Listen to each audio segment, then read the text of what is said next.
안녕하세요 여러분, 도쿄믹 주식입니다.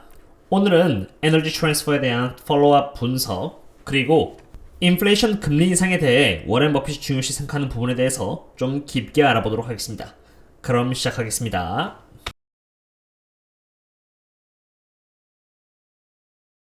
워렌 버핏이 여기는 중요한 주식 차트 중에서 다음과 같은 문장들이 있는데요.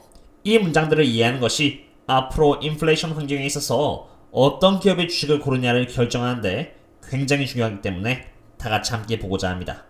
첫 번째는 Warren Buffett explained the importance of the treasury bond yields in determining stock valuation 이라고 적혀 있고요. 두 번째는 The most important items over the time in valuation is obviously interest rates. Buffett said last year, any investment is worth all the cash you're going to get out between now and judgment day discounted back 이라는 것을 볼 수 있습니다. 여기 첫 번째 문장은 기업의 밸류에이션을 결정함에 있어서 국채금리가 매우 중요하다라고 적혀 있고요. 두 번째 문장은 당신이 투자했을 때 얻어갈 수 있는 캐시는 지금과 미래 특정한 날 사이의 투자금을 오늘날의 가치로 환산했을 때와 같다라고 말하고 있습니다. 아마 그냥 의미만 들었을 때 첫 번째 문장은 그런대로 이해가 가시겠지만 두 번째 문장은 쉽게 이해가 가지 않을 것이라고 생각합니다. 이 문장에서 가장 중요한 단어는 바로 cash와 discounted back이라는 단어들입니다. 먼저 cash는 내가 투자하고 있는 기업이 어느 정도의 현금 흐름을 만들어내고 있느냐라는 것을 의미하는 것이고요. discounting back, 즉 할인율은 금리가 어떻게 되느냐에 따라서 달라진다는 것을 의미합니다. 참고로 여기서의 할인율은 10년 국채금리를 내포하고 있습니다. 조금 더 이해가 되기 쉽도록 일주일 전에 제법 익스텐시브하게 분석드렸던 에너지 트랜스퍼를 예로 들어서 설명을 드릴까 하는데요. 에너지 트랜스퍼는 지금 2021년 3분기 기준으로 이렇게 8.1 빌리언 달러치의 프리 캐시 플로우를 만들어내고 있는 회사입니다. 지금 이 기업의 시가총액은 27 빌리언 달러로 이것은 에너지 트랜스퍼가 ETA 주주들에게 자그마치 30% 정도의 리턴을 만들어낼 수 있다는 것을 의미합니다. 조금 더 쉽게 말해서 제가 만약에 27 빌리언 달러의 돈이 있고요. 이 돈으로 에너지 트랜스퍼의 주식을 몽땅 다 사버린다면은 저는 1년에 8.1 빌리언 달러의 잉여 현금 흐름을 가질 수 있게 되는 기업을 갖고 있게 되는 것입니다. 이것은 연간 30% 정도의 프리 캐시 플로우가 될 수 있는 것이죠. 그럼 여기서 워렌 버핏이 했던 말인 디스카운팅 백의 개념을 도입시켜 보도록 하겠습니다. 디스카운팅 백은 할인율이며 이 할인율은 10년 국채금리에 따라 결정이 됩니다. 지금 현재 미국의 10-year treasury bond인 채권은 약 1.761%로 며칠 사이에 꽤나 빨리 높아졌다는 것을 이렇게 볼 수 있습니다. 그럼 이제 여기서 질문을 해보도록 하겠습니다. 매우 간단한 질문인데요. 1년에 30%의 리턴을 만들어낼 수 있는 기업과 1.75%의 수익률을 100%의 확률로 받을 수 있는 채권에 투자한다면 어디에 투자할 것 같나요? 저라면 개인적으로 좀 리스크를 감안하더라도 30%라는 높은 프리 캐시 플로우에다가 배당금까지 쥐어주는 에너지 트랜스퍼에 투자할 것 같습니다. 투자자들은 높은 이윤을 쫓아가기 마련이고요. 국채금리보다 이윤을 더 많이 낼 수 있는 기업이 있다면 그 기업에 투자하게 되는 것이죠. 바로 이러한 이유에서 10년 국채금리가 높아졌을 때 잉여 현금 흐름인 프리 캐시 플로우를 전혀 만들어내고 있지 않은 기업들은 투자자들이 10년 국채금리에 비해서 그렇게 매력적이지 않기 때문에 투자를 피하는 것이고요. 이로 인해서 주가가 폭락하는 것입니다. 반대로 프리 캐시 플로우가 시가총액 대비해서 충분히 만들어지고 있는 기업들은 미국 10년 국채금리보다 이윤이 훨씬 더 높기 때문에 상대적으로 변동성이 덜할 뿐더러 오히려 옥시처럼 올라갈 수 있는 것입니다. 물론 10년 국채금리가 높아지면 높아질수록 투자자들은 점점 국채로 눈을 돌릴 것이기 때문에 주식 자체적인 매력도가 전체적으로 떨어져 주가가 조정을 받을 것입니다. 주가가 조정을 받으면 기업의 시가총액이 당연히 줄어드는 것이고요. 기업이 만들어내고 있는 프리 캐시 플로우 대비해서 시가총액이 낮아지면 당연히 투자자가 얻을 수 있는 결정적인 리턴은 높아지는 것이므로 밸류에이션 상으로 매력적이게 되는 것입니다. 바로 이것이 10년물 국채금리와 프리 캐시 플로우 사이에 생겨나는 상관관계입니다. 그리고 이러한 이유에서 매주 월, 수, 금요일 날 있을 멤버십 라이브에서는 현금 흐름을 충분히 만들어내고 있으면서도 펀더멘털이 튼튼한 기업인 ET와 옥시덴탈, 그리고 에너지 기업만큼은 아니지만 그래도 상당히 저평가되어 있는 핀테크주인 글로벌 페이먼트 등을 말씀드렸던 것입니다. 지금까지 인플레이션 환경에서 저희들은 무엇을 보고 투자를 해나가야 되는지에 대해서 설명을 드렸는데요. 이제는 에너지 트랜스퍼에 대해서 추가로 설명을 하도록 하겠습니다. 에너지 트랜스퍼라는 기업에 대해서 저는 1월 2일날 주말에 첫 분석 영상을 만들어 올렸는데요. 에너지 트랜스퍼가 갖고 있는 내적인 리스크에 대한 의견도 어느 정도 받았기에 먼저 리스크를 잡고 넘어가 보도록 하겠습니다. 에너지 트랜스퍼는 민스트림 기업이고요. 여기 박스 쳐져 있는 다양한 에너지 자원들을 미국 전역으로 옮겨야 하기 때문에 그 파이프라인을 설치하는데 매우 많은 돈이 들어갑니다. 한때 에너지 트랜스퍼의 파이프라인 거리는 9만 마일로 다른 경쟁사 대비해서 이미 가장 넓은 길이를 자랑했지만 2021년 12월 2일 이네이블 민스트림의 인수를 확정 지으면서 총 11만 4천 마일의 가장 넓은 파이프라인의 길이와 함께 미국 41개 주를 대상으로 에너지 자원들을 공급할 수 있게 됩니다. 파이프라인을 짓는데 많은 비용이 드는 것은 사실이나 그냥 기업을 인수해버림으로써 비용과 시간 문제가 해결되는 것이죠. 그럼 누군가는 인수에 대한 비용은 결국 비용이 아닌 거냐라고 반문할 수도 있겠지만 부채에 대한 문제는 이미 제가 지난 에너지 트랜스퍼 영상에서 Debt EBITDA Ratio를 통해서 충분히 설명을 드렸으므로 이번 영상에서는 패스하도록 하겠습니다.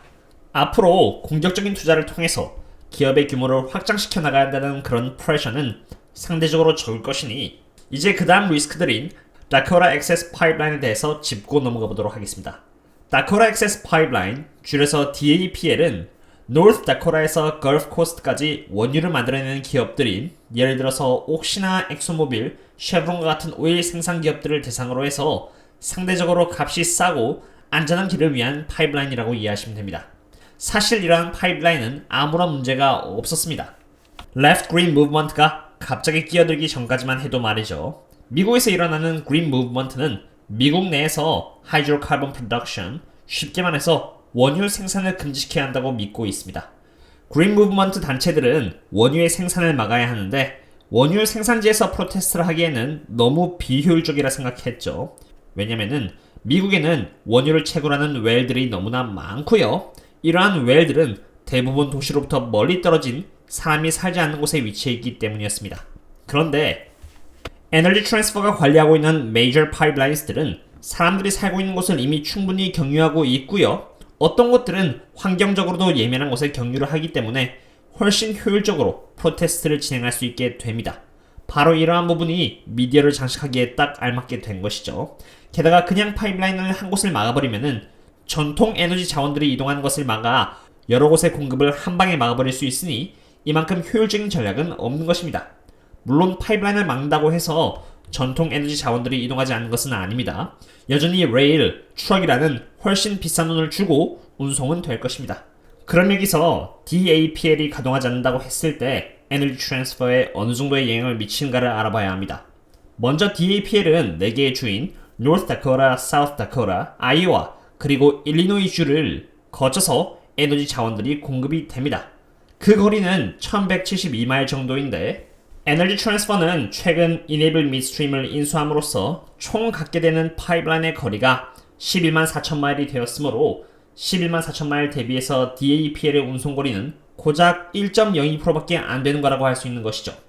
그런데 여기서 에너지 트랜스퍼가 DAPL에 대한 지분은 36% 정도이므로 1172의 거리는 422마일 정도가 되는 것이니 1%도 안 되는 거리를 11만 4천 마일 대비해서 에너지 트랜스퍼는 갖고 있는 것입니다. 그럼 이제 거리를 기준으로 보지 않고 EBITDA를 기준으로 보겠습니다. DAPL이라는 곳은 865밀리언 달러의 EBITDA를 만들어내는 곳으로 에너지 트랜스퍼의 지분은 36% 정도이니 약 311밀리언 달러 정도가 에너지 트랜스퍼에게 할당된다라고 이해하시면 되겠습니다. 지금 현재 에너지 트랜스퍼의 EBITDA는 TTM 기준으로 12빌리언 달러 정도를 바라보고 있으니 DAPL이 차지하는 EBITDA는 전체 EBITDA 대비해서 약 2.5% 정도밖에 되지 않습니다. 그리고 Enable Midstream의 등장 또한 더더욱 DAPL의 존재를 무색해 합니다.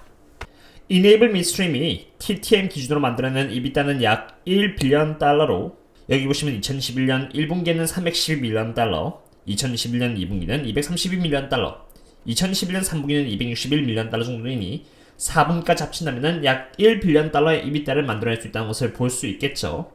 그것에 비해서 DAPL이 만들어내는 311밀리언 달러의 EBITDA 대비해서 3배나 높은 수익성을 자랑합니다. 여기는 865밀리언 달러라 되어 있지만 실제로 에너지 트랜스퍼의 지분은 DAPL에 대해서 36%밖에 없으니 $865밀리언 EBITDA를 36%만큼 변환시켜야 되겠죠. 게다가 Enable Midstream의 파이프라인은 이렇게 여러 개의 파이프라인 네트워크로 형성되어 있는 반면 DAPL은 그냥 이렇게 일직선입니다. 이런 것을 봤을 때 DAPL이 이슈가 되고 있긴 하지만 DAPL 자체적으로 봤을 때 그렇게 걱정이 될 만한 사항은 아닌 것이죠. 자, 그럼 이제 에너지 트랜스퍼의 주가를 알아보도록 하겠습니다. 영상을 만들었을 때 당시 에너지 트랜스퍼는 굉장히 저평가라고 했고요. 운이 좋게도 주가는 바로 이렇게 올라 주었습니다. 저를 포함한 제 멤버십 분들도 아마 10% 이상의 수익을 보고 있을 것이라고 생각이 되는데요. 그렇다면 지금 이 상태에서도 에너지 트랜스퍼는 저평가라고 할 수 있을까요? 단기적으로 봤을 때 에너지 트랜스퍼는 이렇게 121선을 찍었고요. RSI 또한 70 근처에 있으며 맥드 또한 제법 벌어져 있으니 단기적으로는 조정이 있지 않을까 생각이 됩니다.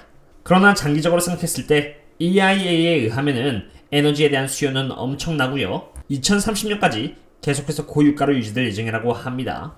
천연가스의 수출량 또한 계속해서 높아질 예정이라는 것을 볼 수 있습니다. 그리고 지금 현재 Price to Cash Flow의 멀티플은 고작 2.47밖에 하지 않는다는 것을 봤을 때, 그리고 에너지 트랜스퍼의 5년 평균 멀티플이 이렇게 3.85라는 것을 본다면은 이 기업의 높은 배당금과 함께 35% 저평가라는 것을 볼 수 있겠습니다. 오늘은 인플레이션이라는 환경 속에서 투자를 할 때 무엇을 중점적으로 봐야 하는가에 대해서 알아보았고요.